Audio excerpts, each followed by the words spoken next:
네, 여러분 안녕하세요. 해커스 공무원 국어 황진선입니다. 다들 이번에 시험 치르시느라고 정말 고생 많으셨습니다. 결과가 어떻든 간에 너무 결과에 연연해하지 마시고 좀 편안한 마음으로 즐기는 시간 되시기를 바랍니다. 자, 해설 강의 진행을 할 건데요. 자, 본격적으로 진행하기에 앞서서 간단히 국어 관련해서 총평 말씀드려 볼게요. 자, 이번 2024 지방직 시험 아무래도 전공 과목이 완전 극상 난이도였죠? 그죠? 극상 난도였어요. 그렇다 보니 국어 시험은 상대적으로 쉬운 편이었습니다. 그죠? 많은 수험생분들의 후기를 살펴보니까 다들 국어는 쉬웠다라고 말씀을 하시더라고요. 그게 맞고요. 우선 2024년도 국가직 시험과 조금 비교를 해보자면 아무래도 이번 시험이 마지막 시험이잖아요. 2025년도부터는 출제 기조가 변경이 되다 보니 이제 마지막 시험이었다 보니까 어려울 거다. 2024년도 국가직 시험보다 비슷한 수준이겠지만 조금 더 어려울 수 있다. 그리고 2025년도의 시험 그 기조를 조금 반영한 문제가 출제가 될 수도 있다. 그러면 추론형 문제 비중이 늘어나겠죠. 그렇지만 반영된 것이 하나도 없었습니다. 그렇죠? 그래서 오히려 2024년도 국가직 국어 시험보다 상대적으로 쉽게 느껴지셨을 것 같아요. 국가직에서는 조금 반영이 되었었거든요. 2025년도 기조가. 그렇다 보니 이번 시험은 상대적으로 아주 쉬운 시험이었다.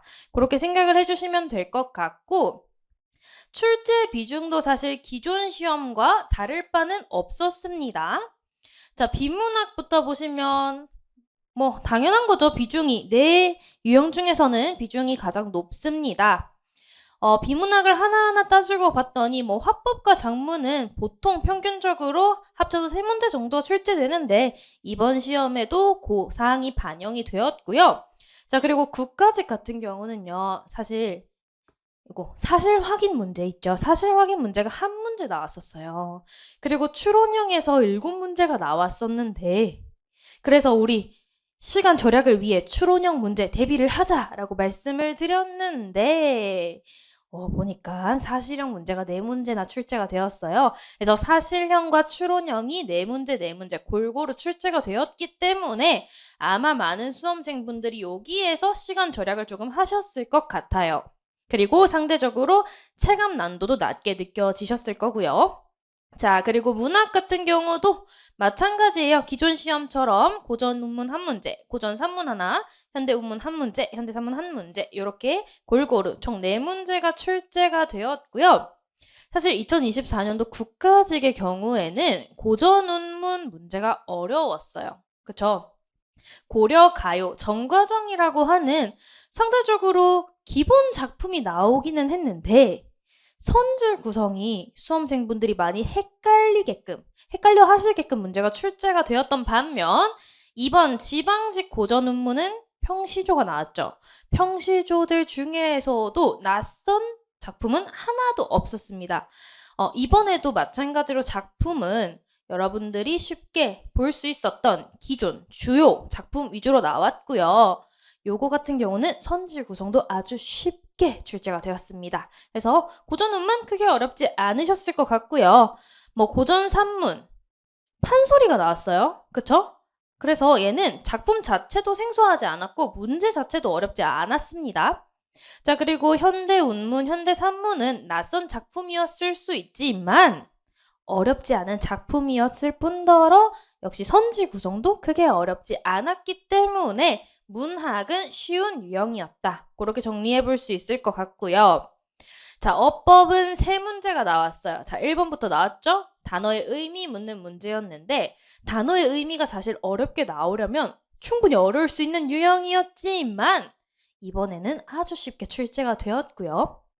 그리고 오랜만에 우리 이론 문법 중에서 의문의 변동 문제가 나왔어요.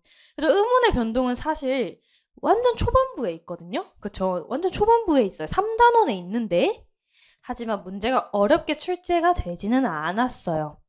구체적으로 뭐 음절의 끝소리냐, 뭐 비음화냐, 유음화냐 묻는 게 아니라 뭐 교체, 축약, 첨가, 탈락 중에 어떤 유형에 해당하느냐로 물었기 때문에 사실 따지고 보면 크게 어려운 문제는 아니었으나 수험생분들이 많이 조금 틀린 문제더라고요.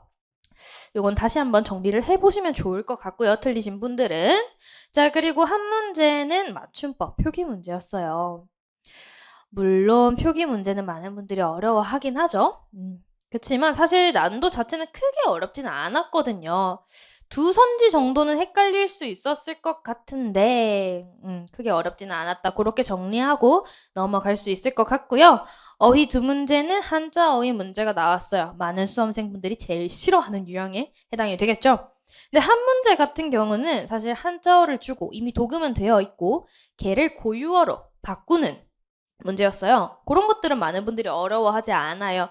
일상에서 많이 볼 법한 단어들을 풀이해서 낸 문제이기 때문에 걔 같은 경우는 어렵지 않았는데 이제 완전히 우리가 한자 어떤 한자를 쓰냐 그 문제 같은 경우에는 사실 어려웠을 수 있을 것 같습니다. 거기에서 많은 분들이 조금 난항을 겪었을 것 같지만 사실은 걔네도 따지고 보면 일상에서 많이 쓰는 어휘들이긴 했어요. 그쵸? 그래서 전체적인 난도는 크게 어렵지 않은 국어 시험이었다. 그렇게 볼 수가 있을 것 같습니다.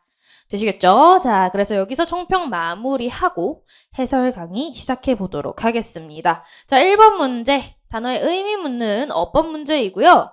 밑줄 친 단어와 의미가 같은 것을 찾으래요. 자, 밑줄 친 단어가 듣는다, 듣다예요. 자, 우리 항상 이런 단어의 의미 문제 풀 때는요. 얘랑 호응하는 다른 문장 성분을 보시면 조금 더 수월하게 골라낼 수가 있어요. 자, 뭘 들어요? 말을 듣는 거잖아요. 말을 듣는다. 자, 선지에 말을이랑 비슷한 단어가 있는가 째려봤더니 보여요.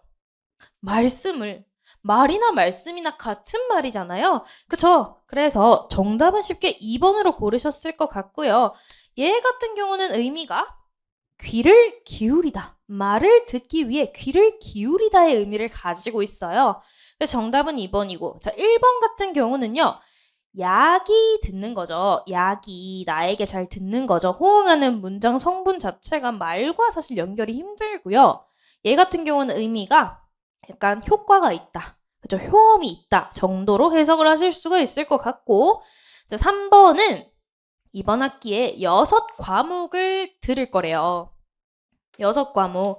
자, 얘가 뭐 물론 2번, 3번 헷갈릴 만한 선지였을 것 같긴 한데요. 자, 얘는 6과목 뭐예요? 강의잖아요. 강의랑 말씀을 비교했을 때 얘가 말이랑 더 가까운 건 얘죠. 그쵸? 얘 같은 경우는요. 수강하다의 의미를 가지고 있는 듣다입니다. 자, 4번 같은 경우는 자, 호응하는 애가 뭐냐면 요 아이네요. 브레이크가 자, 어떠한 뭐 기계, 장치가 듣다, 작동하다의 의미를 가지고 있겠죠? 그쵸? 그래서 1번의 정답은 2번 체크하고 넘어가겠습니다. 자, 2번 문제 같은 경우가 우리 맞춤법 문제에 해당이 되고요. 자, 단어의 쓰임이 올바른 것을 고르래요. 자, 우선 많은 분들이 일단 소거하고 갔을 선지가 3번 선지일 거예요. 그쵸? 자, 포장마차에 들렸다가 라고 나오는데 자, 포장마차의 기본형은 들르다죠. 그쵸? 기본형은 들르다예요. 들르다. 자, 들르다의 어간 들르죠. 들르다, 들르고, 들르니. 그쵸? 들르에 자, 어떤 어미? 과거 시제 선어말 어미.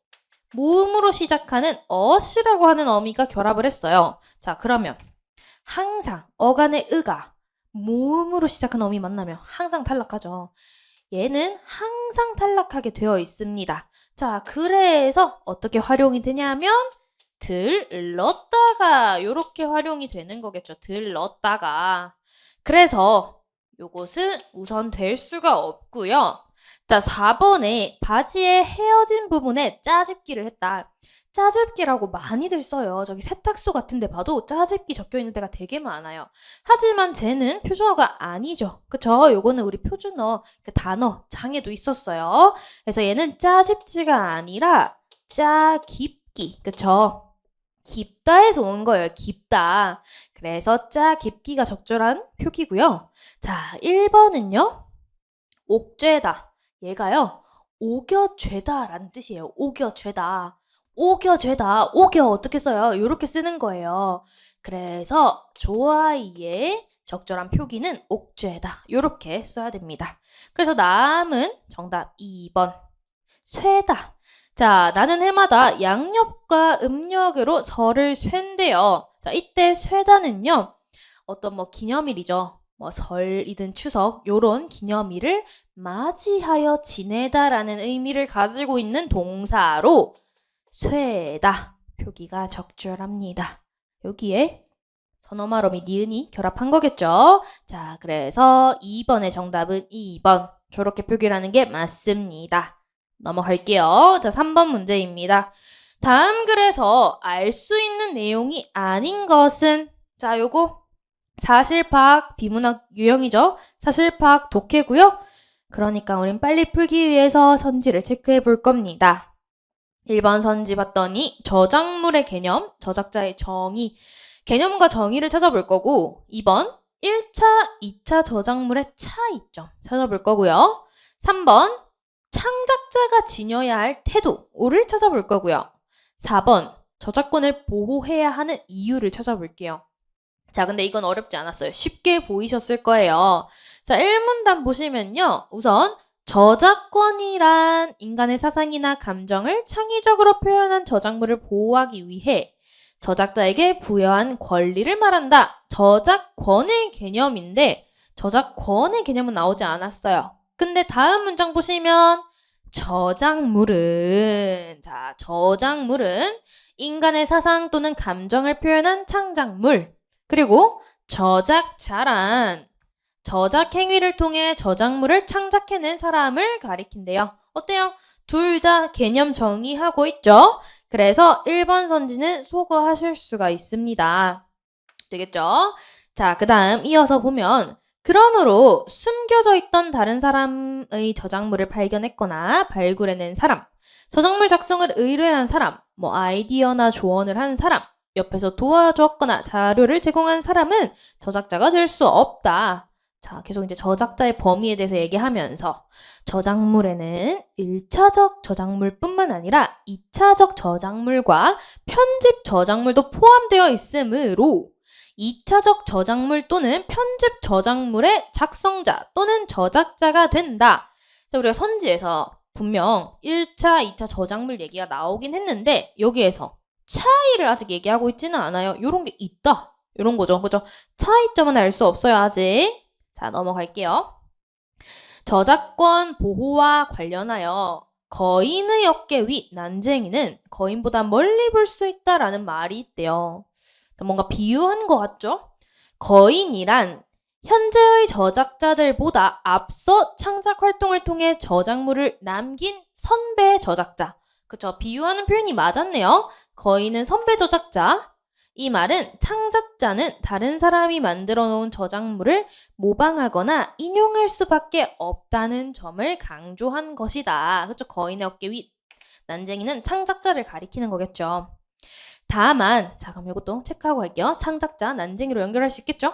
다만, 난쟁이가 거인의 어깨 위에 올라서는 특권을 누리기 위해서는 거인으로부터 허락을 받아야 하거나 거인에게 대가를 지불해야 한다는 뜻도 내포하고 있다는 사실 잊지 마세요. 누구한테 말하는 거예요? 창작자한테 말하는 거잖아요. 너네 요런 거 지켜줘야 돼. 지녀야 돼. 그쵸? 그래서 저작물에 대해 창작자가 지녀야 할 태도를 여기서 알 수가 있습니다. 그쵸? 요때 난쟁이 아까 창작자를 비유하는 표현이라고 말씀드렸습니다. 자, 다음 문단. 창작물을 저작한 사람에게 저작권이라는 권리를 부여해서 보호하는 이유는 선지에서 나온 단어잖아요. 보호하는 이유는 저작물은 문화 발전의 원동력이 되므로 좋은 저작물이 많이 나와야 그 사회가 문화적으로 풍요로워질 수 있기 때문이다. 보호해야 하는 이유 나오죠. 사회가 문화적으로 풍요로워지게 하기 위해서 보호한대요. 자, 그러면 3개 나왔어요. 나오지 않은 2번을 소거해서 2번을 정답으로 체크하시면 되겠죠. 알겠죠? 차이는 알 수가 없었습니다. 본 지문에서. 자, 이렇게 체크하고 4번 가보겠습니다.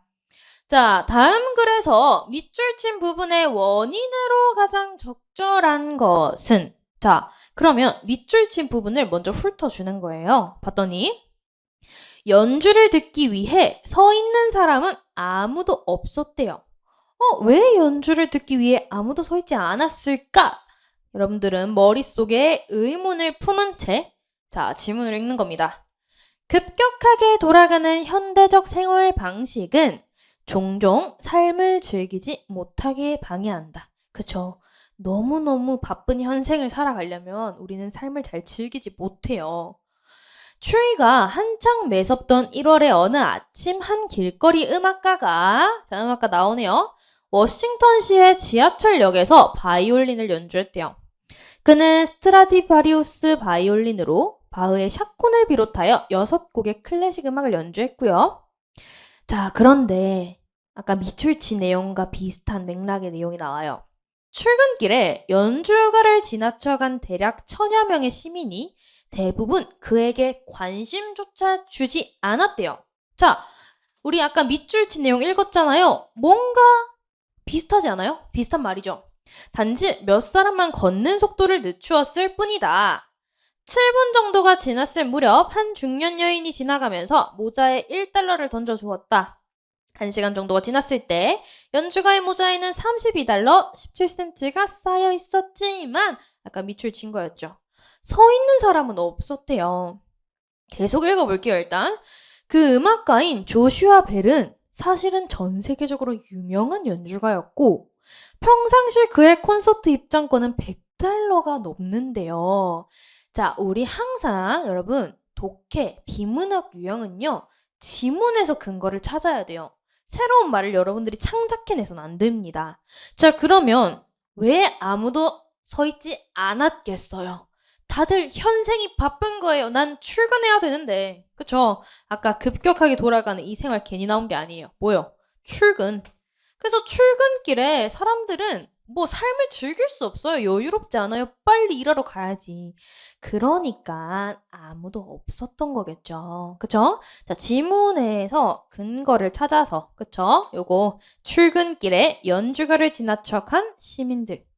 출근길이라서 그런 거예요. 그쵸? 그래서 정답은 3번이 되겠죠. 그쵸? 자, 다른 선지 한번 볼까요? 1번. 지하철역은 연주하기에 적절한 장소가 아니었다. 뭐 그럴 수 있어요. 그럴 수 있는데 지문에서 요런 근거가 없었어요. 뭐 지하철역에서 연주하시면 안 돼요. 뭐 이렇게 방해한 사람이 없었잖아요. 그쵸? 지문에서 알 수가 없었던 거고 2번. 연주하는 동안 연주가를 지나쳐간 사람 너무 많았어요. 그쵸? 자, 4번. 연주를 듣기 위해서 100달러의 입장권이 거기에선 필요했던 게 아니죠. 실제로 연주를 들으려면 그렇겠지만 이 지하철역에서는 아니었어요. 그쵸? 뭐 1번이 조금 매력적인 선지였을 수는 있지만 지문에서 찾을 수 없었어요. 되겠죠? 자, 4번에 3번 체크하고 5번 가볼게요. 자, 이제 고전 운문 나왔어요. 평시조로 구성이 되어 있었는데, 자, 볼까요? 기억에서 리을에 대한 이해로 적절하지 않은 것을 찾아라. 자, 기억은 빈 배. 그죠? 빈 배네요. 일반 선지 읽어볼게요. 기억에서 욕심 없는 화자의 모습을 볼 수 있대요. 빈 배에서. 욕심 없는 화자. 자, 한번 읽어볼게요. 추강에 밤이 드니 물결이 차노메라. 자, 추강. 저기서, 저 두 음절의 단어에서 우리가 알 수 있는 게 뭔지 알아요? 추. 계절적 배경. 강. 공간적 배경. 시공간적 배경을 모두 알 수 있습니다. 자, 어쨌든 이 추강, 가을 강에 또 밤이래요, 밤. 그러면 가을 밤에 어때요? 약간 쌀쌀하잖아요. 특히 이 강물은 차겠죠? 차대요. 자, 그러면 지금 가을 밤에 풍경을 얘기를 해주고 있어요, 전경을. 그러면서 낚시들이 치니 고기 아니 무노메라. 자, 이 강에서 화자는 뭐 하고 있어요? 낚시하고 있는 거예요. 자, 화자는 지금 낚시를 하고 있는데 어떤 상황이다? 고기가 아니 무노메라. 고기가 물리지가 않는 거예요. 고기가 잡히지가 않는 상황인 거예요. 자, 그러면 어떤 사람은 막 고기 잡기에 혈연이 되어 있을 수 있는데 요 사람은, 요 화자는 어때요? 무심한. 자, 무심한은 욕심 없는 정도로 해석을 하시면 돼요. 자, 그래서 욕심 없는 달빛만 씻고, 자, 달빛만 씻고 빈배를 저어 오노라. 자, 그럼 화사의 상황 아시겠나요? 가을밤에 낚시를 하는데 고기가 물지 않아요. 그래서 나 고기 잡을래가 아니라 뭐예요? 배에. 자, 여긴 달이 있겠죠. 달이 비쳐요. 그 달빛만 씻고 빈 배를 몰고 다시 집으로 돌아가고 있는 상황이에요. 그럼 화자는 욕심이 없는 모습 확인하실 수가 있겠죠. 그래서 1번 확인할 수 있어요. 빈 배에서 요것만 하나 기억해 주시면 되겠죠. 자, 나로 가볼게요.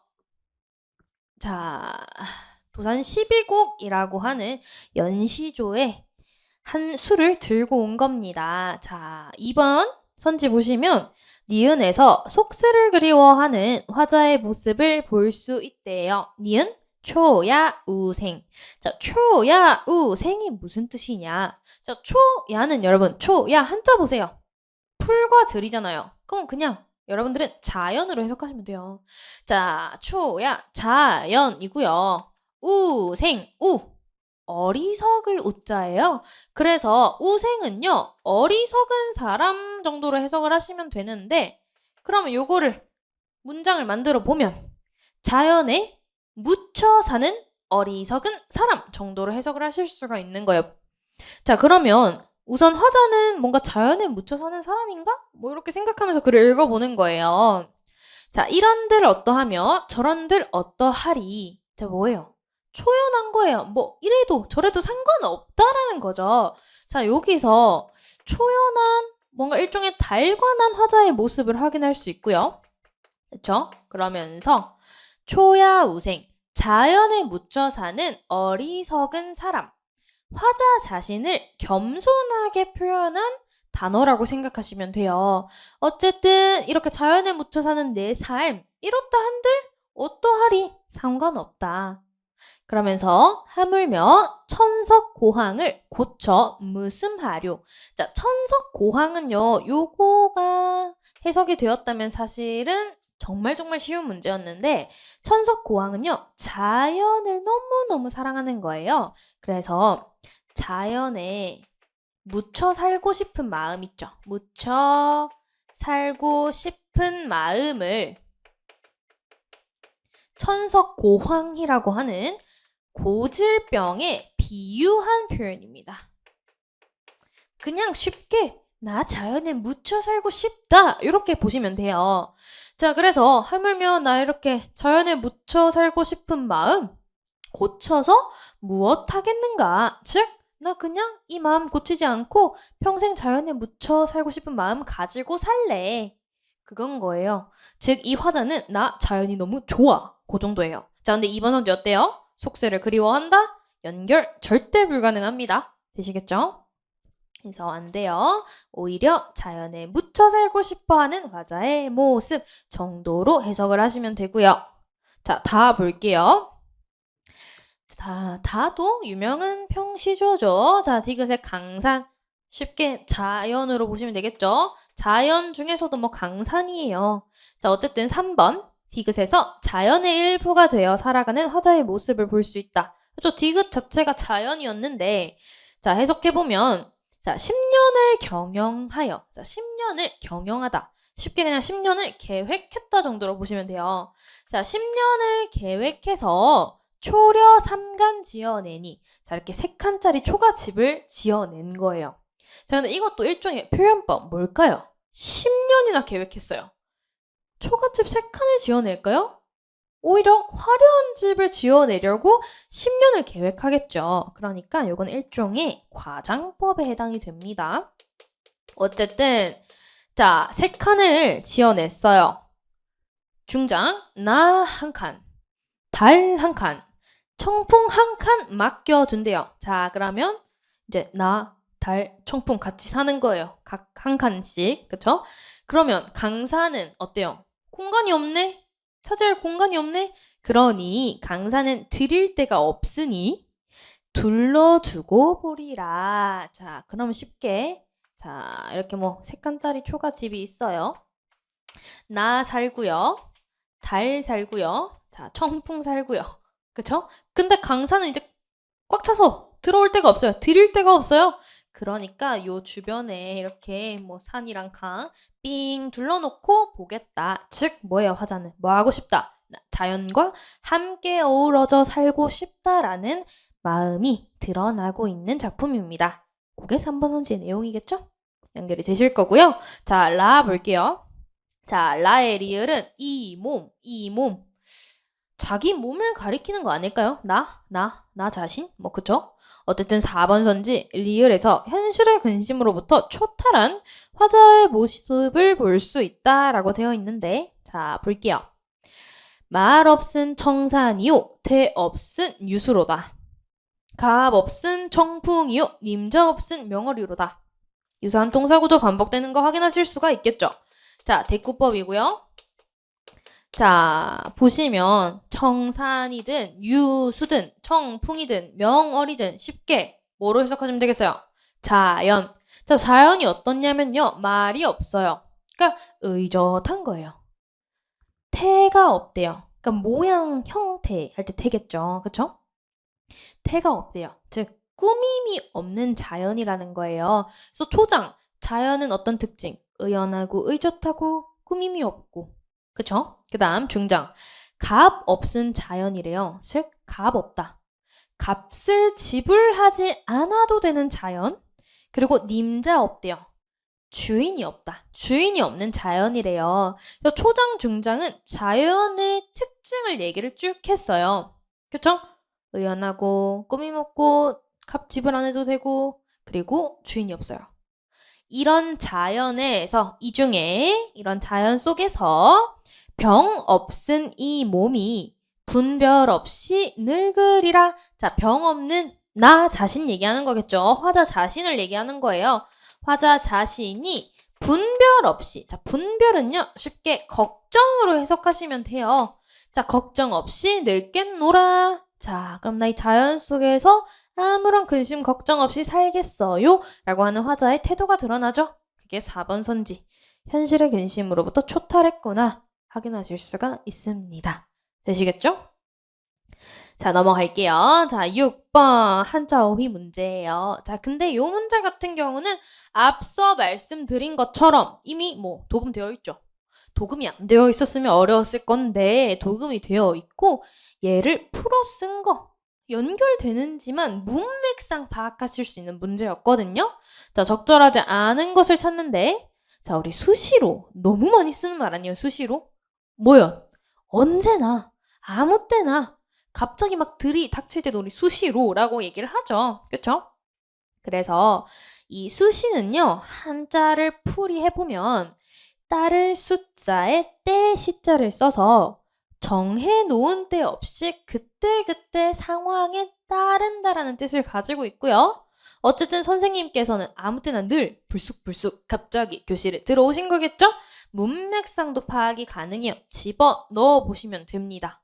말이 되는지. 자, 2번 볼게요. 그는 세계 제일의 피아니스트라고 해도 과언이 아니다. 자, 이것도 우리 칭찬할 때 자주 쓰는 표현이죠. 과언.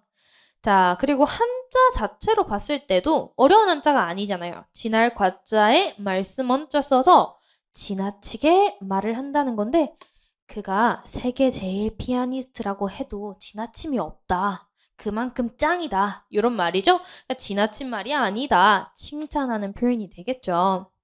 3번 볼까요? 자, 편재해 있다. 자, 맥락상 또 볼까요? 문화시설 대부분이 어때요? 서울에 몰려 있잖아요. 치우쳐 있잖아요. 그걸 한자어로 편재라고 한 겁니다. 자, 한자도 점검을 해보면 편자가 치우칠 편자예요. 그리고 제자는 있을 제로 치우쳐 있다라는 뜻을 가지고 있어요. 서울에 치우쳐 있다 넣어봐도 말이 됩니다. 자, 그러면 4번 볼게요. 발현하다, 여러분, 발현하다. 누구나 착한 심성을 발현하는 것은 아니다. 발현, 한자도 어렵지 않죠? 뭐요? 솔, 발, 필, 발자에 나타날 현이에요. 속에 있거나 숨어 있던 것이 갑자기 밖으로 드러나는 거죠. 나타나는 거예요. 그래서 헤아려 보는 거 연결이 안 되겠죠. 넣어봐도 돼요. 누구나 착한 심성을 헤아려 보는 것은 아니다. 말이 조금 어색합니다. 되죠? 발현하다는 나타나다라는 의미를 가지고 있는 한자어입니다. 되겠죠? 얘는 크게 어렵지 않았어요. 맥락상 파악하면 되는 문제였고요. 자, 7번 넘어가 볼게요. 자, 추론한 내용으로 적절하지 않은 것을 찾아라. 자, 추론형 문제네요. 그러면 요런 것들은 또 열심히 읽어주셨어야 되겠죠? 자, 볼게요. 모든 문화가 감정에 관한 동일한 개념적 자원을 발전시켜 온 것은 아니다. 자, 뭐 얘기하려는지 모르겠어요. 근데 어쨌든 감정에 관한 개념이 문화마다 다르다는 거죠. 그쵸? 이를테면, 자, 설명해 줄 거예요. 우리 글은 친절해요.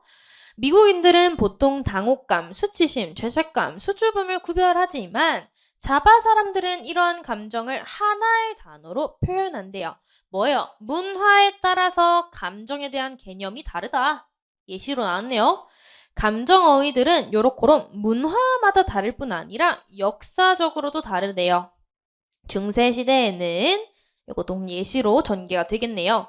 우울감이 검은 담즙으로 인해 발생한다고 했기에 우울증을 멜랑콜리라고 불렀지만 오늘날은 그죠? 멜랑콜리랑 우울증을 연결하진 않겠죠. 역사적으로 마찬가지로 다르다는 거예요.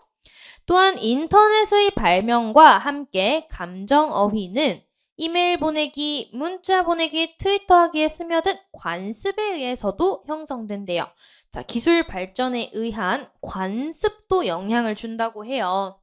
이제는 내 감정을 말로 기술하기보다 그죠? 이모티콘 보내는 거 자주 하잖아요. 이모티콘이나 글자의 일부를 따서 표현하기도 한다. 이러한 기술 주도적인 상징의 창조와 확산은 사람들이 자신의 감정을 묘사하기 위한 새로운 선택지를 만들었죠. 뭐 이모티콘, 글자의 일부 따서 표현하는 거, 그렇죠? 또 다른 역사의 발전일 것이다. 자, 그러면 관습이랑 사실 기술의 발전 연결할 수 있겠죠. 같은 말인 거예요. 그러면 문화, 역사, 관습에 의해서 감정이라고 하는 것의 개념이 다르다. 그렇죠? 감정을 나타내는 개념이 다르다.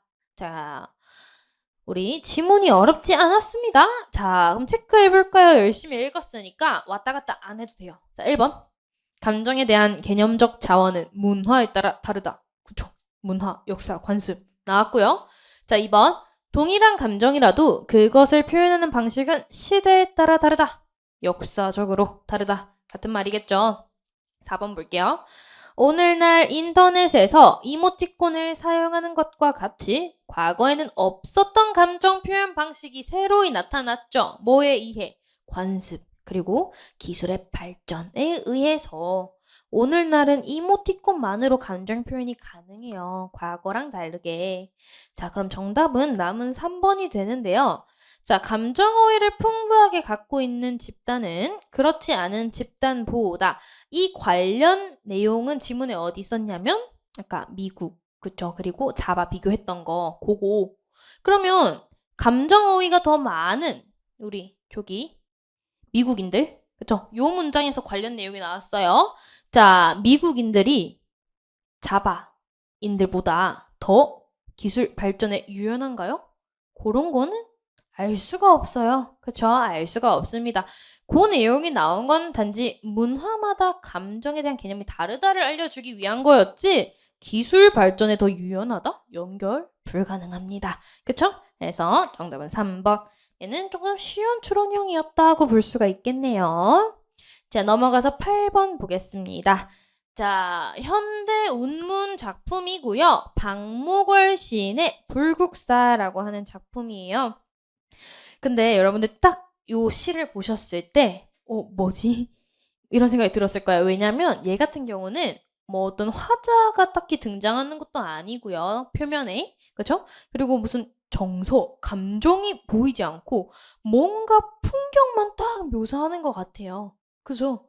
근데 그런 시가 맞습니다. 요 시는요, 불국사의 그 풍경을 묘사하기만 하는 자신의 감정은 아예 절제된 작품이 맞습니다. 자, 어쨌든 문제를 풀기 위해서는 선지를 체크하는 겁니다.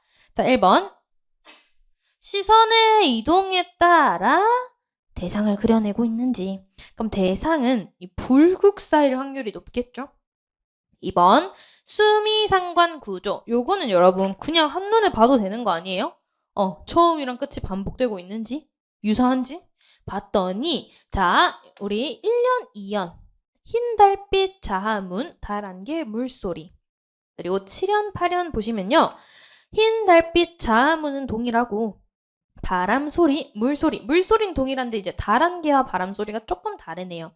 그래도 어때요? 처음과 끝이 유사하죠? 이런 걸 우리는 수미상관이라고 합니다. 그쵸? 그래서 그냥 사실 여러분 저 손짓 딱 봤으면 수미상관은 한눈에 보여서 적절하네 하고 소거하실 수가 있습니다. 동그라미로 칠까요? 소거하실 수가 있습니다. 자, 3번. 다양한 이미지를 활용하여 분위기를 조성. 자, 그럼 다양한 이미지를 찾는 건데 자, 이때 사실 이미지라고 하는 건 심상 말하는 거예요. 심상. 자, 근데 우리 운문에는요. 시각적 심상은 전제되어 있어요. 왜냐하면 보고 무언가를 보고 시를 쓴 거잖아요. 여기서는 불국사라고 하는 대상을 보고 시를 쓴 거잖아요. 시각은 일단 전제되어 있고요. 거의 모든 시에는. 그리고 그냥 모든 시라고 생각하시면 될 것 같아요. 그리고 딱 봤더니 또 눈에 띄는 단어 소리, 청각적 심상 연결할 수 있잖아요. 된 거예요. 3번도 소거가 바로 가능합니다.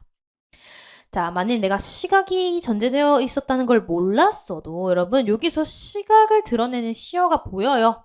첫 번째 구절부터 흰 색채 이미지잖아요. 시각으로 연결하실 수가 있는 겁니다.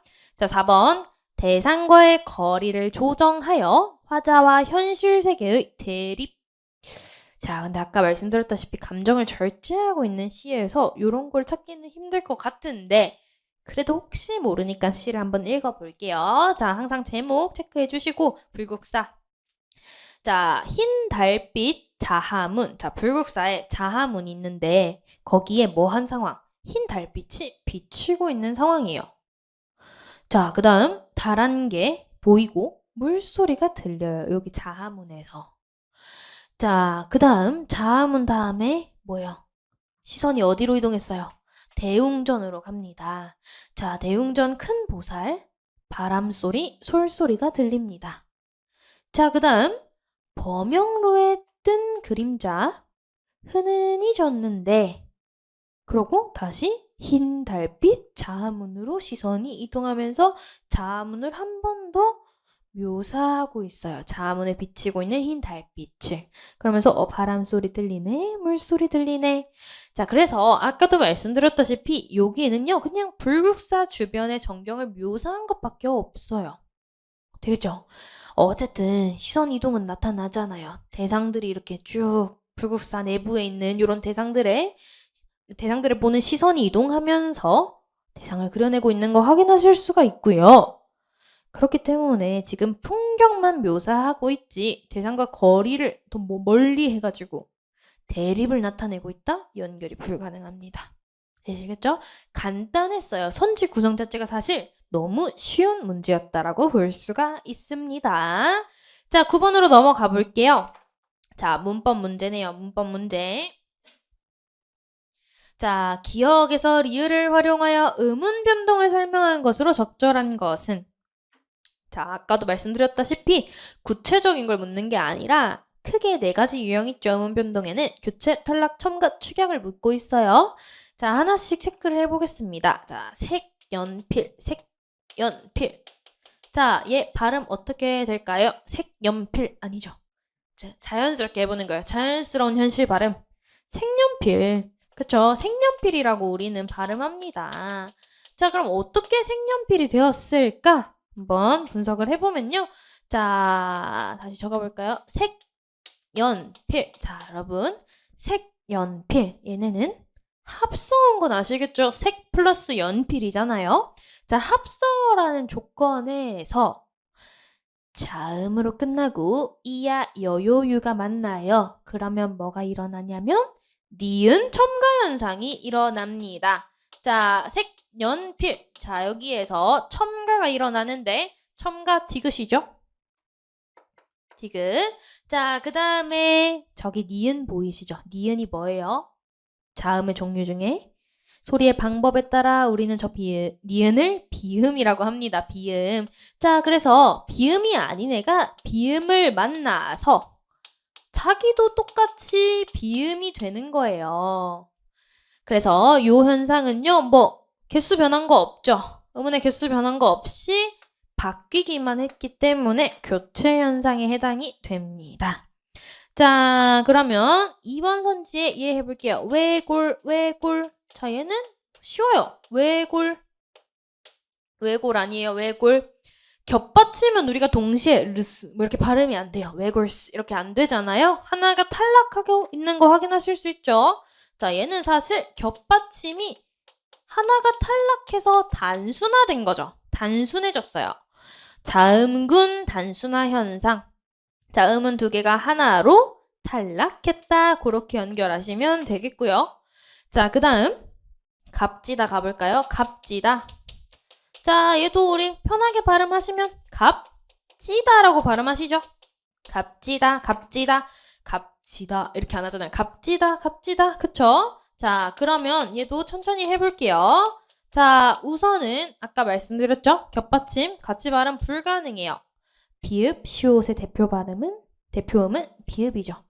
자, 뭐 이런 거 안 외웠다고 해도 우리가 저거를 가시라고 발음하는 사람 없잖아요. 갑이죠? 갑지다. 자, 그러면 요 아이도 탈락에 해당이 되겠고, 그 다음, 자, 우리 요 구두방 사장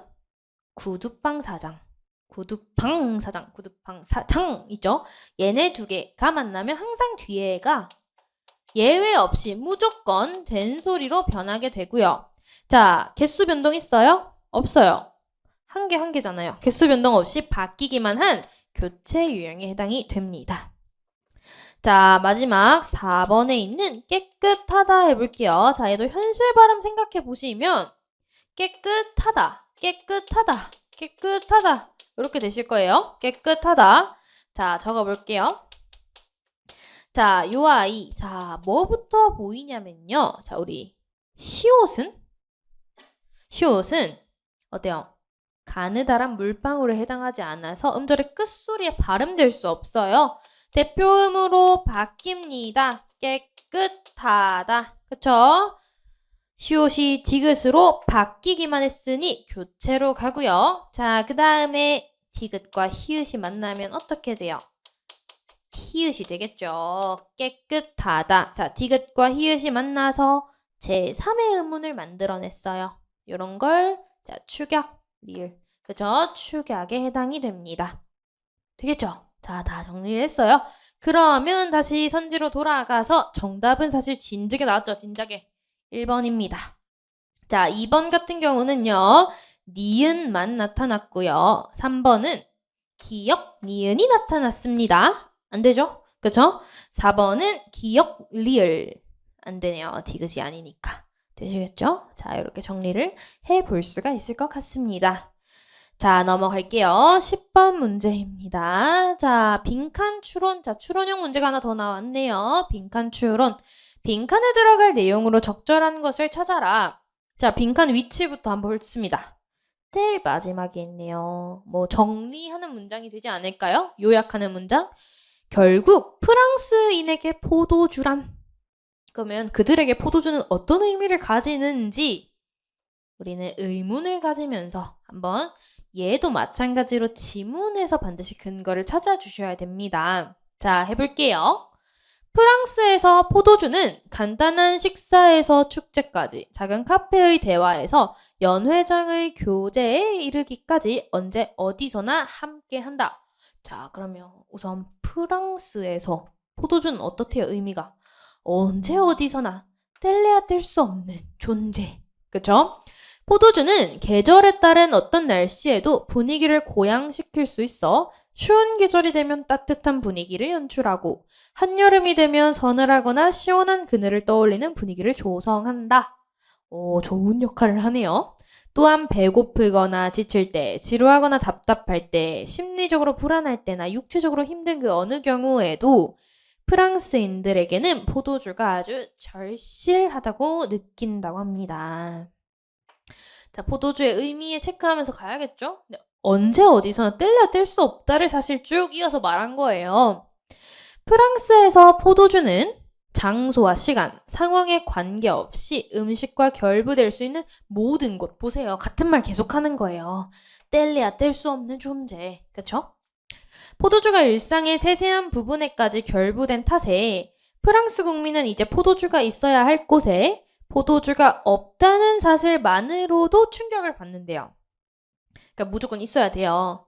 르네 코티는 대통령 임기가 시작될 때 사적인 자리에 사진을 찍은 적이 있는데 그 사진 속 탁자에는 포도주 대신 다른 술이 놓여 있었어요. 이 때문에 온 국민이 들끓고 일어났대요. 프랑스 국민에게 그들 자신과도 같은 포도주. 자, 의미가 하나 더 나오죠. 뗄래야 뗄 수 없어요. 그들 자신과도 같은 존재예요. 그렇다 보니 이 포도주가 보이지 않는 사실에 참을 수가 없었대요.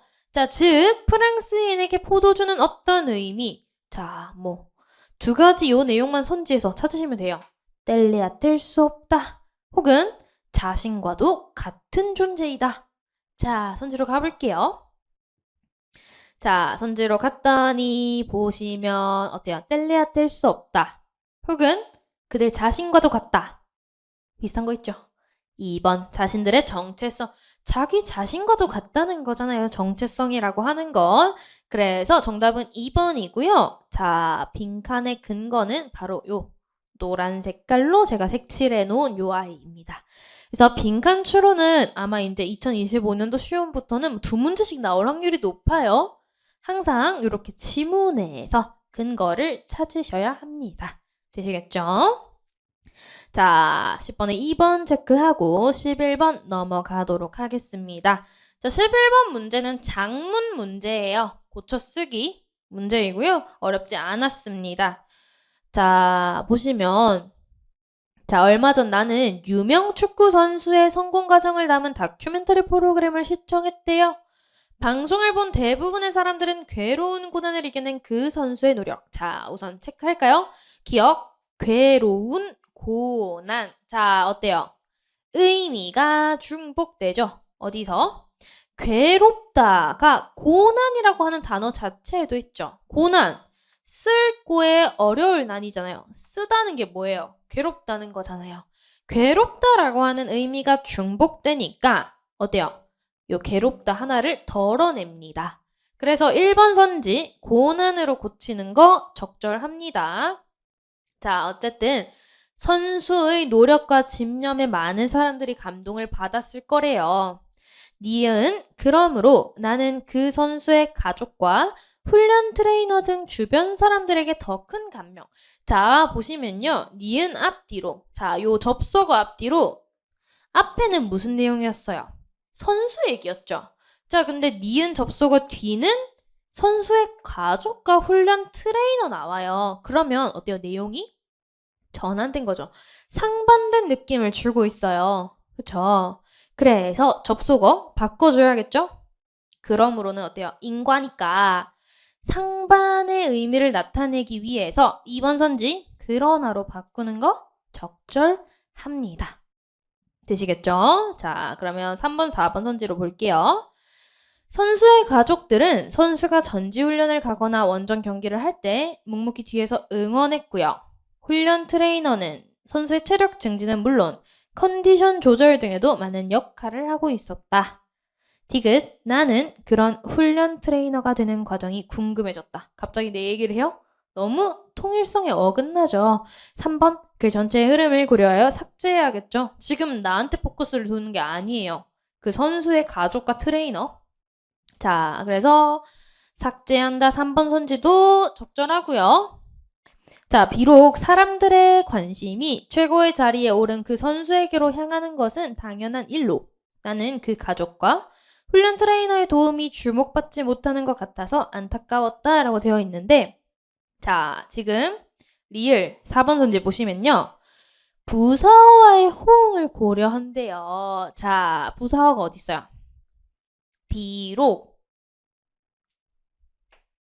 일로. 자, 호응이 되지 않죠.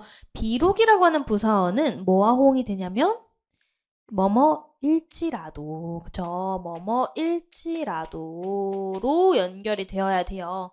비록 그게 당연한 일일지라도 이렇게 가야 되는데 4번 어떻게 고쳤어요? 일이라면 안 되겠죠? 이거는 뭐예요? if절이잖아요. 그쵸? 가정으로 가는 게 아닙니다. 자, 그래서 4번이 적절하지 않습니다. 장문 유형은 25년도에도 꼭 나올 거예요. 한 문제씩은. 그래서 거의 웬만해선 요런 유형, 요런 패턴으로 나올 거예요. 뭐 어휘의 중복, 접속어 묻거나 혹은 뭐 통일성 묻거나 혹은 이렇게 호응을 묻거나 문장 성부 간의 호응. 그래서 요런 거는 연습을 잘 해주셔야 됩니다. 자, 그 다음 12번 가보겠습니다. 강연자의 말하기 방식에 대한 설명으로 적절하지 않은 것은 화법 문제네요. 그죠? 화법 문제. 자, 그러면 요런 거는 사실은 말하기 방식, 적절하지 않은 걸 물으니까 선지 체크하고 얘네들 빠르게 찾아 나가시면 돼요. 지문을 훑으시면서. 자, 1번. 청중의 반응을 살피고 있는지. 강연자가, 그쵸?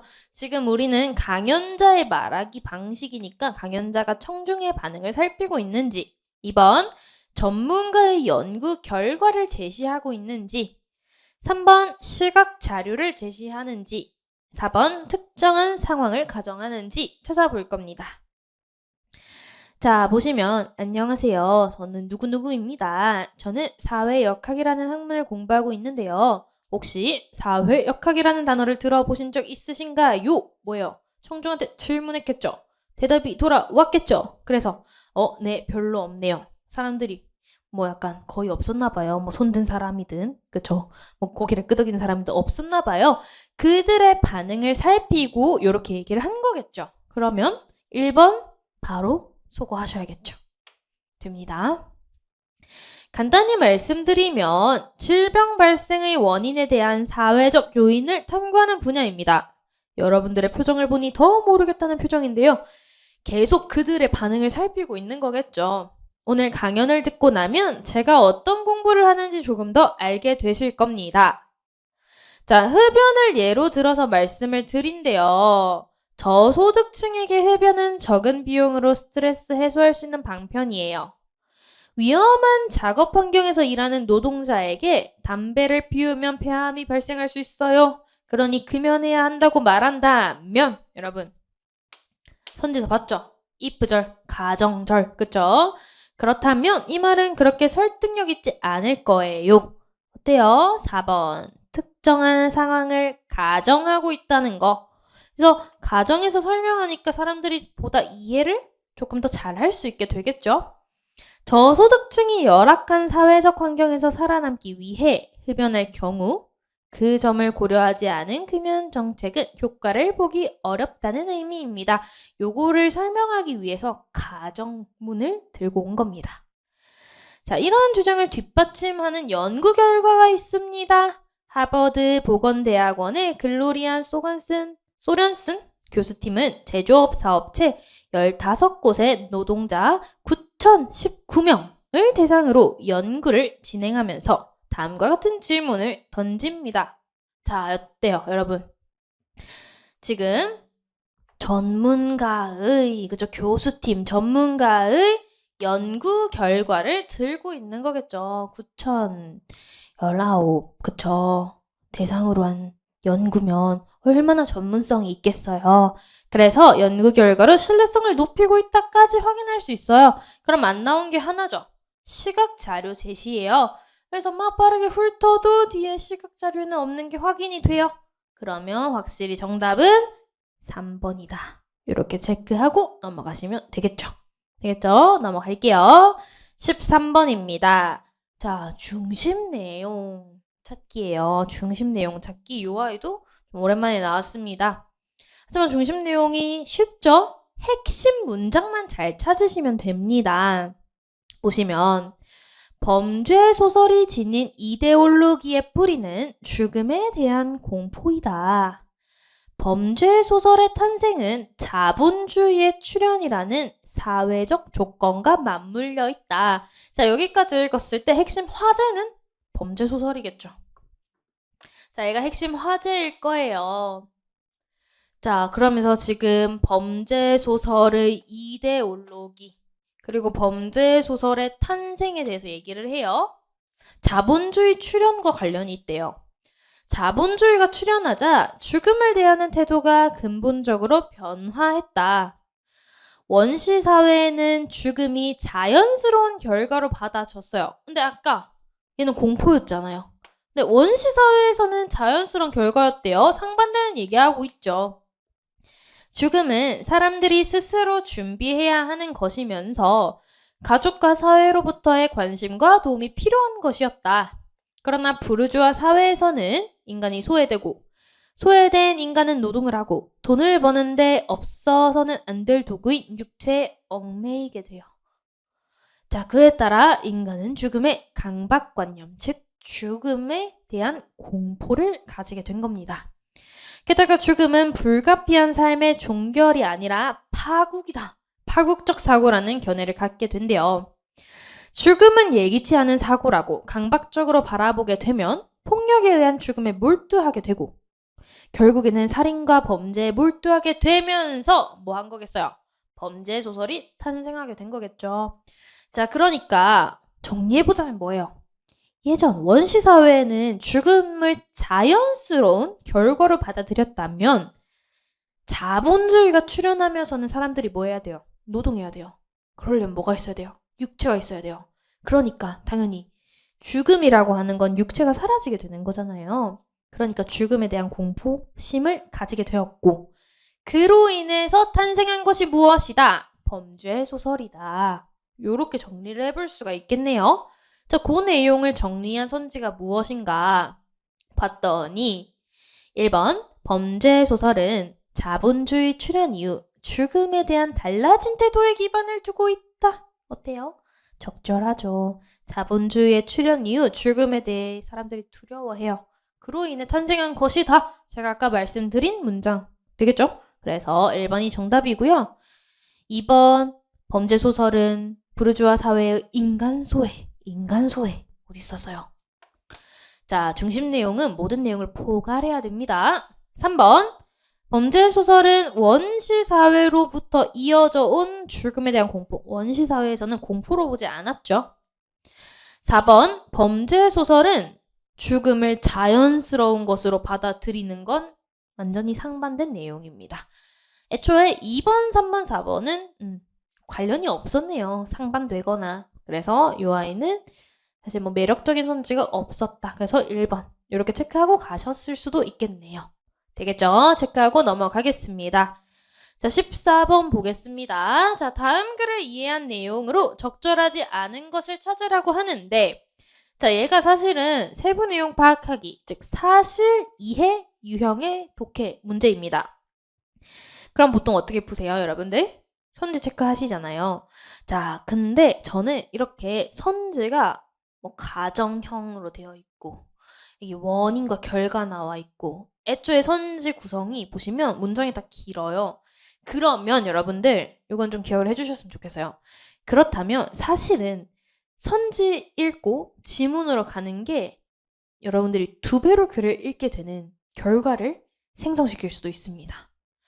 보통 우리 지문 선지가 짧으면 그렇죠? 선지가 짧으면 거기서 핵심 단어 쏙 뽑아서 걔네 틀린 글자 찾기 하시면 되는데 사실은 요렇게 선지 구성이 조금 복잡해지면요. 지문부터 읽는 게 더 효과적일 수가 있습니다. 네, 그건 여러분들이 계속 글 읽기 하시면서 어떤 게 나에게 적합한지 그거는 스스로 찾으셔야 됩니다. 자, 어쨌든 저는 지문 읽고 선지로 가는 게 조금 더 좋지 않을까라는 생각에 지문부터 한번 읽어볼게요. 그러니까 일종의 추론형으로 접근을 하는 겁니다. 자, 보시면 몸의 곳곳에 분포한 통점이 자극을 받아서 통각신경을 통해 뇌로 통증 신호를 전달할 때 통증을 느낀대요.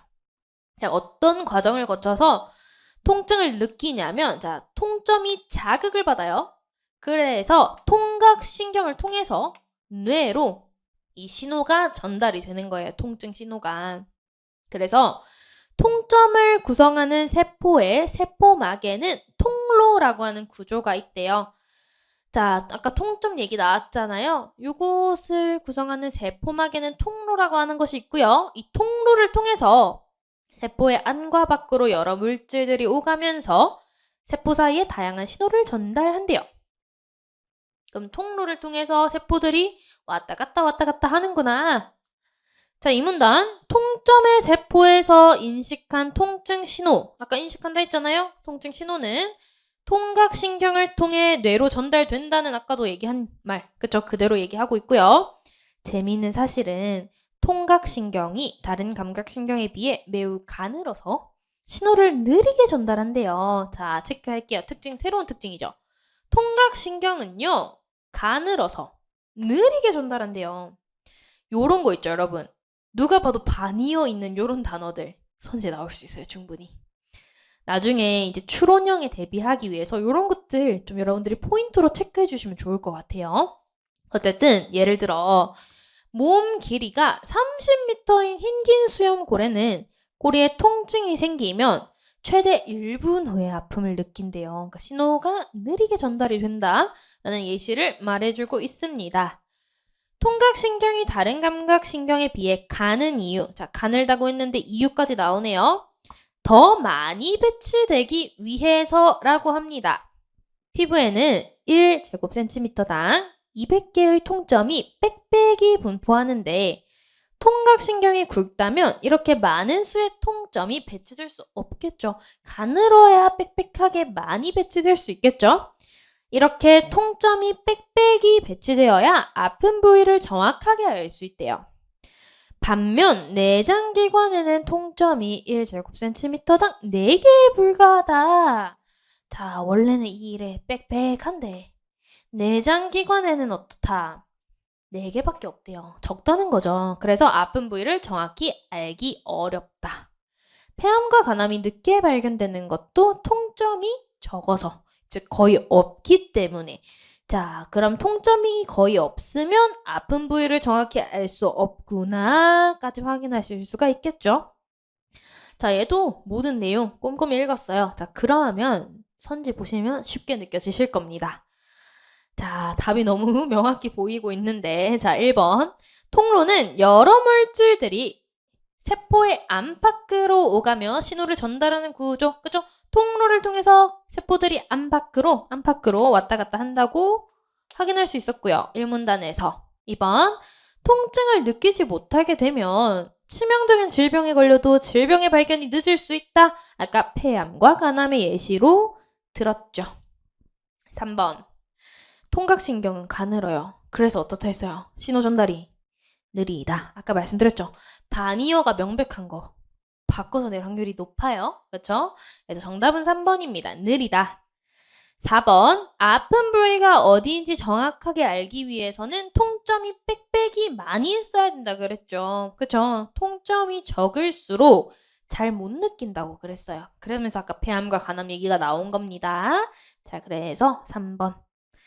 체크하고 가시면 되고요. 얘도 물론 아까 말씀드린 것처럼 세부 내용 파악하기처럼 선지부터 읽고 나 그거 핵심 절 찾아지던데 하시는 분들은 그렇게 푸시면 됩니다. 지금처럼. 자, 15번 볼게요. 자, 기억과 니은에 대한 설명으로 가장 적절한 것을 찾아라. 자, 판소리가 두 작품이 나왔어요. 그쵸? 가에는 심청가, 나에는 수군가라고 하는 작품이 이렇게 나왔습니다. 그리고 기억 니은은 동일하게 화상입니다. 그죠? 화상. 자, 그러면 얘네가 의미하는 바를 묻겠네요. 자, 그럼 기억부터 한번 선지에서 체크를 해볼게요. 자, 1번 분노를 유발한대요. 2번 대상이 처한 상황을 암시한대요. 3번 현실 공간을 배경으로 하고 있다. 4번 역사적 인물과 사건을 인용한다. 자, 그럼 가부터 요 기억, 화상이 어떤 역할을 하는지, 어떤 것을 의미하는지 체크하면서 읽어볼게요. 자, 그때 여승상 부인은 심소저를 이별하시고, 이 심소저는 심청이를 가리키는 거겠죠? 자, 이별하시고 애석해요. 그래서 글지어 쓴 심소저의 화상족자를 침상에 걸어두고, 자, 그럼 심소저가 쓴 화상족자네요. 걸어두고 때때로 증엄하시더니 하루는 족자 빛이 호련히 검어지며 귀에 물이 흐르더래요. 자, 그걸 보고 우리 승상 부인이 기가 막혀. 아이고, 이거 죽었구나. 아이고, 이를 어쩔 거냐. 이렇듯이 탄식하셨대요. 근데 또 하루는 족자 빛이 완연히 새로웠대요. 그러니, 니라서 건져내어 목숨을 살았구나.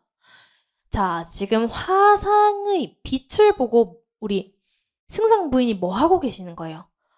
우리 심소저 죽었구나. 혹은 죽지 않고 누군가에 의해서 목숨이 살았구나. 요런 거를 예측하고 계신 거겠죠? 자, 어쨌든 그러하나 창의 먼 길의 소식이나 알겠는가? 그쵸? 너가 아무리 살았다고 한들 내가 저 멀리 있는 너의 소식 언제 들을 수 있겠냐? 하면서 탄식을 하면서 가가 이렇게 끝이 났습니다. 자, 그러면 여러분 체크해 볼게요. 1번 기억은 분노. 분노는 없죠. 오히려 뭐 애석함 이런 거, 탄식 이런 거면은 마지막에 확인할 수 있는데 분노는 아예 나타나지 않았고요. 자, 2번 대상이 처한 상황을 암시. 어때요? 우리 심청이 심소저의 상황을 암시하는 거 확인할 수 있었고요. 자, 3번에 현실 공간을 배경으로 일상적인 사건을 전개한다. 어때요? 지금 증험한다고 했잖아요. 그쵸? 우리 심청이가 처한 상황을 암시하는데 사실 일상적인 사건을 전개한다? 라고 보기엔 사실 쉽지가 않겠죠. 물론 현실 공간을 배경으로 하는 것은 맞습니다.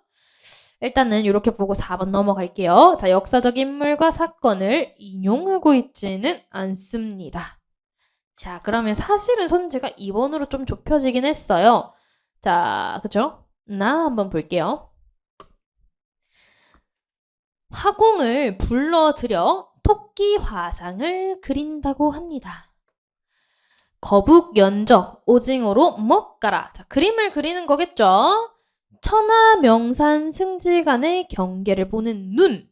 자, 토끼 화상을 그리잖아요. 눈, 토끼 눈. 그리고 난초지초, 웬갓 향초의 꽃 따먹던 입. 그리고 두견행무 지지하고 울 때 소리 듣던 귀. 그리고 봉래방장 운무. 운무는 이제 구름과 안개 중에 그 중에서도 냄새 잘 맡던 코. 그리고 만화방창 활임 중 뛰어가던 발. 아주 이렇게 따뜻해진 봄날에 뛰어다니던 발. 그리고 대한엄동 설한풍 어하하던 털. 그리고 신농씨 상백초 이슬 떨던 꼬리. 두 눈은 도리도리, 두 귀는 쫑긋, 허리 늘씬하고 꽁지 묘똑하여. 자, 그러면 여러분 지금 제가 동그라미를 쭉 쳤는데 이거 뭐예요? 토끼의 신체 부위잖아요. 요것들 토끼의 즉 외양을 그리고 있는 거 확인하실 수가 있습니다. 그러면서 아나 였다 별주부야 네가 가지고 나가거라 하면서 요 그림을 준 거겠죠. 자, 그러면 확실하게 2번이 정답인 것은 확인하실 수가 있겠죠. 대상의 외양을 드러내고 있습니다. 자, 뭐 유쾌한 정서 볼 수 없고요. 물론 1번은 이미 소화가 됐고요. 얘도 사실 일상적인 사건을 전개한다고 볼 수는 없겠죠. 보기는 어려워요. 역사적 인물과 사건을 인용하고 있다. 역시 확인할 수가 없습니다. 너무 명확하게 2번으로 연결이 되는 고전 산문 문제였습니다. 어렵지 않았어요. 자, 16번 가보도록 하겠습니다. 자, 바로 연속해서 산문 작품이 나와요. 현대 산문이고요. 박태원의 피로라고 하는 작품이고 나가 여기 이제 서울 거리를 돌아다니는 사람들을 관찰하며 쓴 작품이라고 보시면 됩니다. 어쨌든 간에 나에 대한 이해로 적절한 것을 찾으래요. 자, 그러면 요거 같은 경우는요, 뭐 여러분들이 선지부터 읽으셔도 되고 지문부터 읽으셔도 상관없습니다. 근데 뭐 적절한 거니까 쭉 내용, 내가 뭐 하고 있나 집중해서 글을 읽고 선지로 가시면 됩니다. 자, 볼게요. 인도교와 거의 평행선을 지어 사람들의 발자국이 줄을 지어 얼음 위를 거먹게 색칠하였다. 자, 사람들이 인도교는 이제 여기서 한강 다리를 얘기를 해요. 한강 다리가 버젓하게 저기 있는데 얼음 위를 걷고 있는 거예요. 인도교가 어엿하게 있음에도 불구하고 그들은 왜 얼음 위를 걸어가지 않으면 안 되었나? 그쵸? 한강 다리 건너면 되는데. 그들은 그만큼 그들의 길을 단축하지 않으면 안 되도록 무슨 크나큰 일이 있었던 것일까? 아, 이들이 왜 얼음 위를 걸었어요?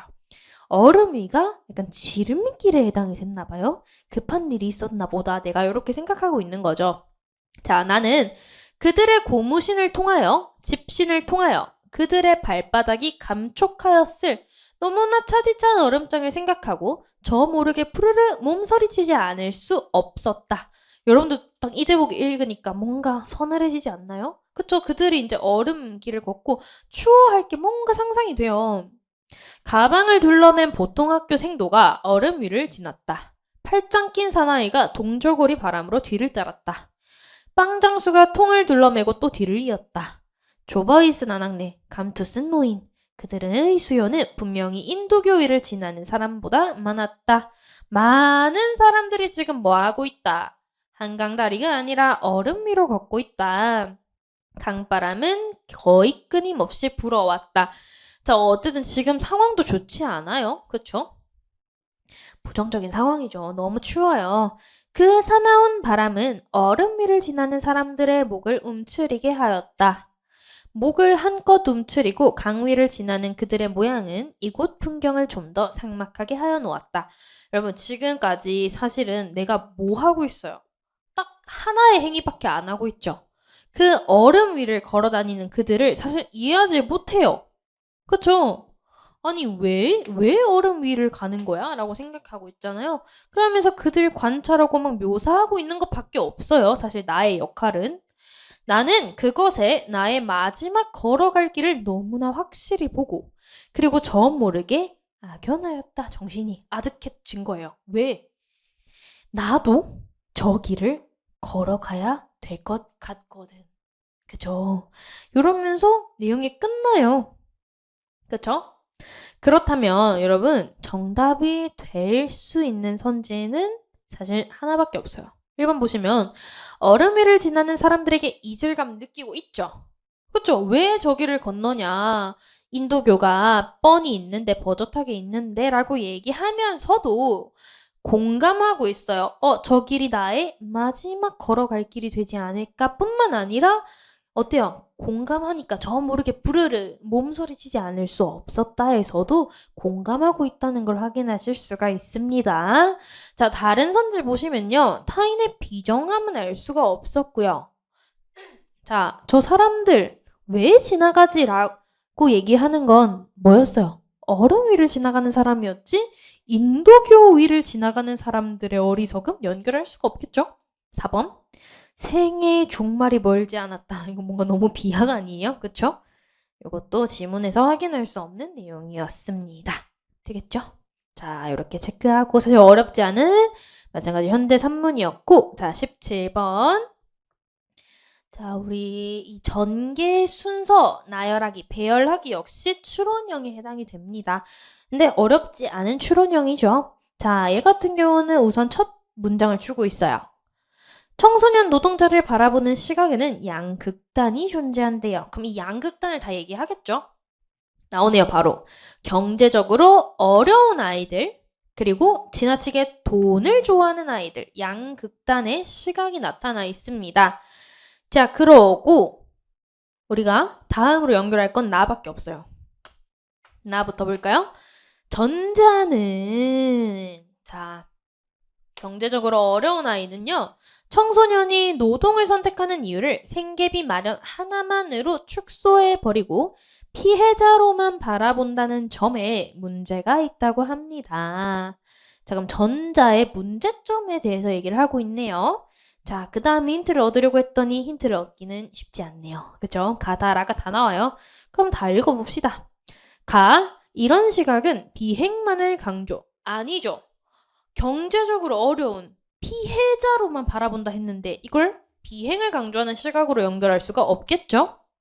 자, 그러다 보니 생활비 마련뿐 아니라 의미 있는 시간 활용, 부모의 눈치를 보지 않는 독립적인 생활, 진로 탐색 등 노동을 선택하는 복합적인 이유가 삭제돼 버린대요. 자, 어때요? 아까 하나만으로 축소해 버린다라고 했잖아요. 그걸 다시 받아주는 게 저러한 복합적인 이유를 삭제하고 생활비 마련 딱 하나로만 본다는 거잖아요. 나쁘지 않죠? 자, 일단은 라도 읽어볼 거예요. 구자의 시각은 청소년 노동을 학생의 본분을 안 되죠. 다가 이미 전자 시각 얘기하고 있죠. 그럼 우선은 다로 연결하고요. 그럼 사실 답은 나왔습니다. 3번이 되겠죠. 자, 여기서 끝내셔도 돼요. 사실은 너무 명확해서. 근데 점검해 보시면 더 좋겠죠. 자, 이번에는 후자의 시각 얘기해요. 청소년 노동을 학생의 본분을 저버린 그릇된 행위다. 이런 시각은 비행만을 강조한다. 연결 가능합니다. 점검까지 하고 확실히 3번 체크하고 넘어가실 수가 있습니다. 자, 18번 여러분. 자, 요거는 한자 어휘. 많은 수험생분들이 여전히 어려워하는 유형이죠. 그래, 어려울 수 있어요. 그쵸? 우리가 지금은 한자 표기 잘 안 하잖아요.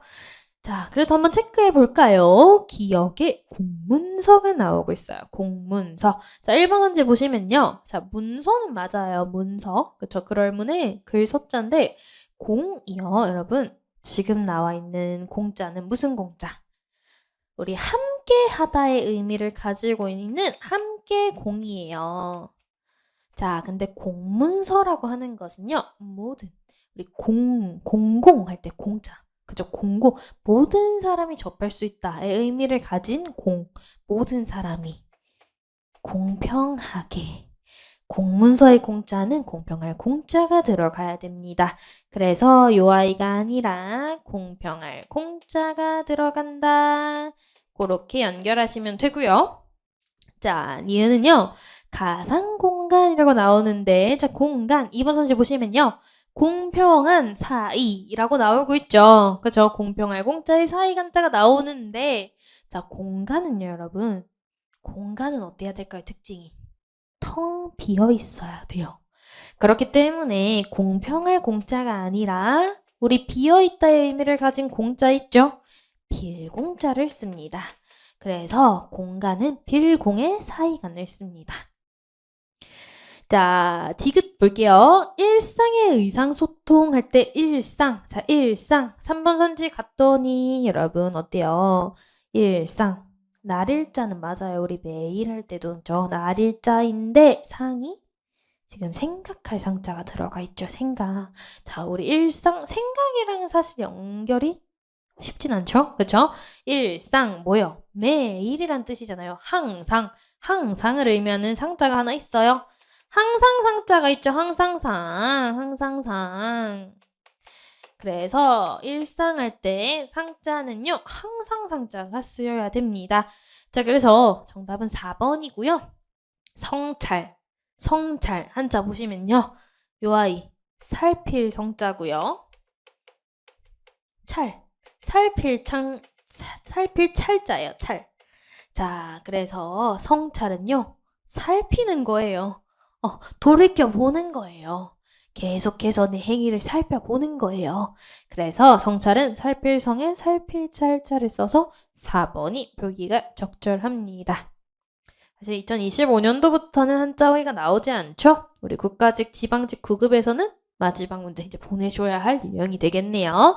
어쨌든 정답은 4번 연결하고 19번 가볼게요.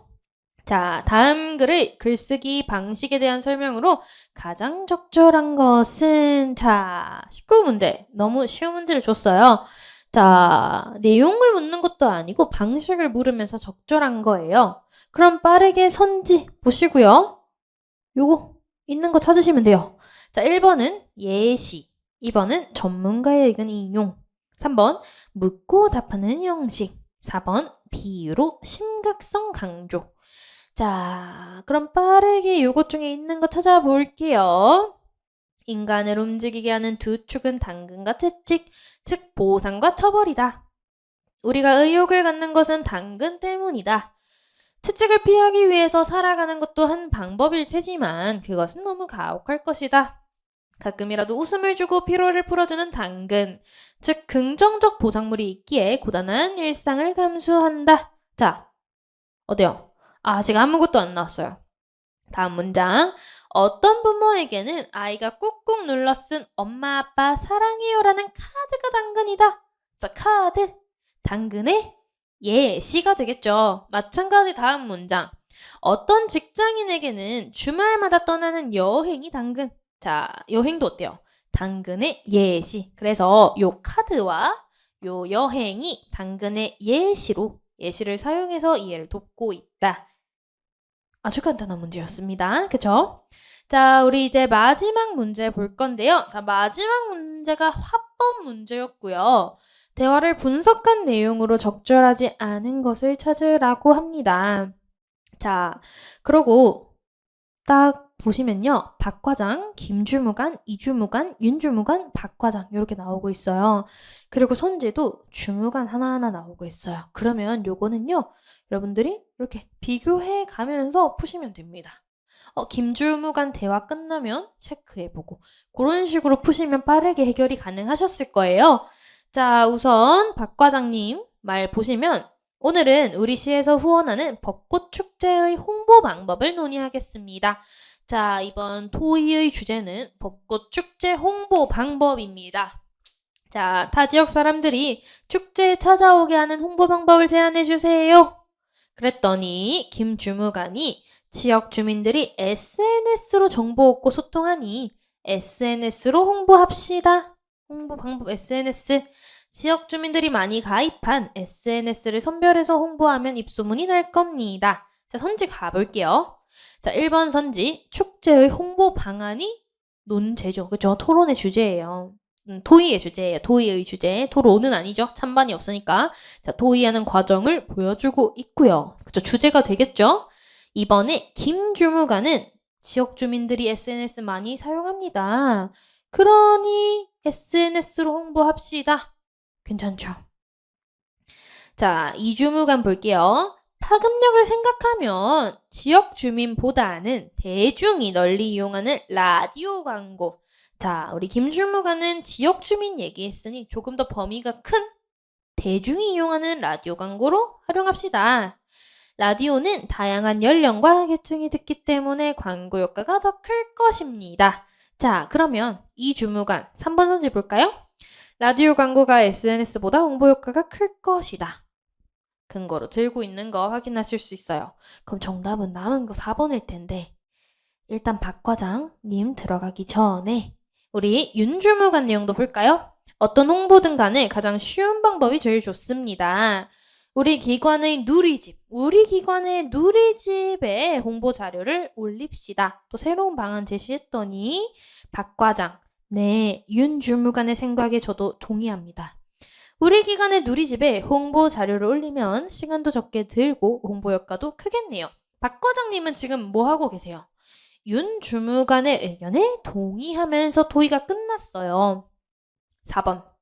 박 과장은 김, 이, 윤 주무관의 제안을 비교하여 의견을 절충? 아니죠.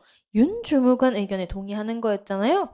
절충한다라고 보실 수가 없겠네요. 되겠죠? 이것도 간단한 화법 문제였습니다. 자, 그래서 2024년도 지방직 9급 국어 해설 강의는 여기서 마무리하도록 하겠습니다. 다들 정말 고생 많으셨고요. 이번 한 주 편안한 시간 보내시길 바랍니다. 다들 감사합니다.